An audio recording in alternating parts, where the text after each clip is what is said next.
back to the Resilience Building Program. I'm your host, Roger Ruge.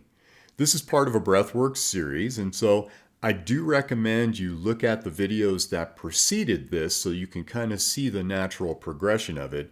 And the goal here, of course, is for you to find some of your favorite breathwork practices based on these techniques, and then just start doing that more consistently. One isn't necessarily better than the other. This is kind of like, I wonder which one of these really resonates with me. And the key to it all is pick the one you're going to do, right? That's always the thing. Is like, how do we integrate this into our lives?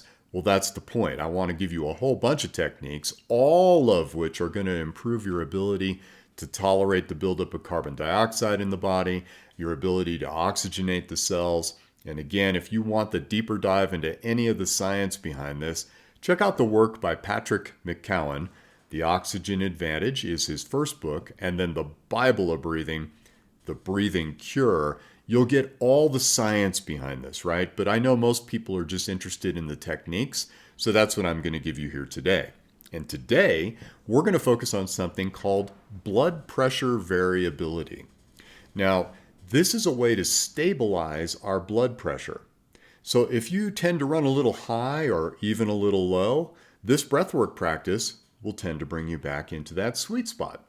And it's super gentle, right? This isn't anything that should cause you any difficulty whatsoever. It's not super challenging, and I'm going to walk you through it. Now, this expands on the last video, which was heart rate variability breathing, and now we're moving it into blood pressure variability. So you don't have to watch the last video. You can just play right here, and if this is the one, fantastic. Like I said, whichever one you're going to practice, do that because you're motivated to do it. Now, the blood pressure variability is a super simple breathwork technique. What it involves is us breathing 6 breaths a minute or less, which is parasympathetically restorative to our body.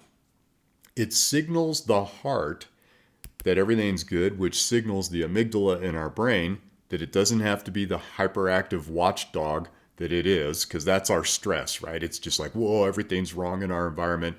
We just really bring that down a notch. And at the same time, we're creating a very smooth sine wave between our heartbeats. That's called heart coherence. Check out the last video on heart rate variability for a little deeper dive into that. But what we're doing now is we're going to add a little bit of blood pressure stabilization to the process. So you're going to end up with a coherent heart signal, heart rate variability between your heartbeats, and a stabilization of blood pressure. Doubling down here. Pretty cool return on investment. Super easy to do. Here's how the breath works. You're going to inhale through the nose, because that's parasympathetically restorative, for about 5 seconds. Please don't obsess over that number. Just approximate 5 seconds and you're going to be just fine. You're then going to hold your breath for the same amount of time that you inhaled. So if I inhaled for 5, I'm holding for 5. Now that should not create too much of a challenge for anybody who's in reasonable health, okay? A little 5-second breath hold's not a big deal. And then we're going to let that breath out for about 7 seconds. We're going to go a couple of seconds longer than the inhale and the hold. So, super simple. Inhale for 5, hold for 5, exhale for 7, and then you just begin the next breath. No hold at the bottom. You just begin the next breath. And the idea here, again, is to get 6 breaths or less a minute, calms everything down, creates a coherent heart signal, signals the amygdala everything in our environment's good. We now are parasympathetically restorative. And this is a really good one if you find yourself under a lot of stress, a lot of life events are happening, a lot of pressure coming in. You're running around going crazy. When can you do this breathing? I recommend that you do this 2-3 times a day as an exercise for about 3 minutes each, right? 3 minutes of breathing. But the truth is, I do this kind of breath work all the time. If I'm in a Zoom meeting, for example, and I'm not talking, I just start breathing. And I really like the blood pressure variability. I also enjoy heart rate variability. I play with both of them depending on what I feel like I need at any given time.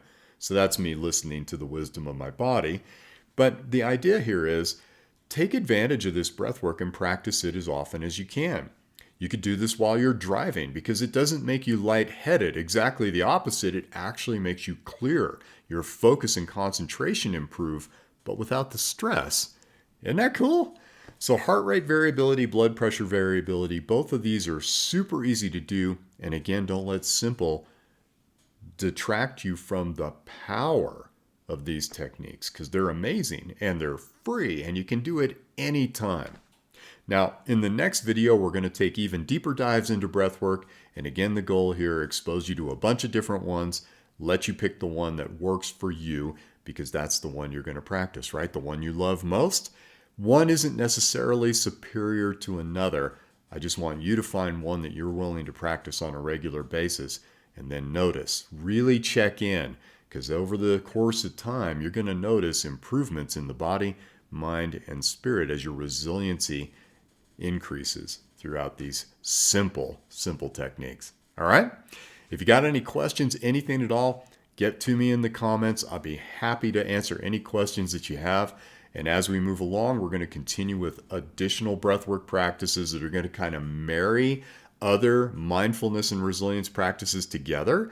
But these are your foundations as we're building toward those other techniques that are going to involve different aspects of building resilience.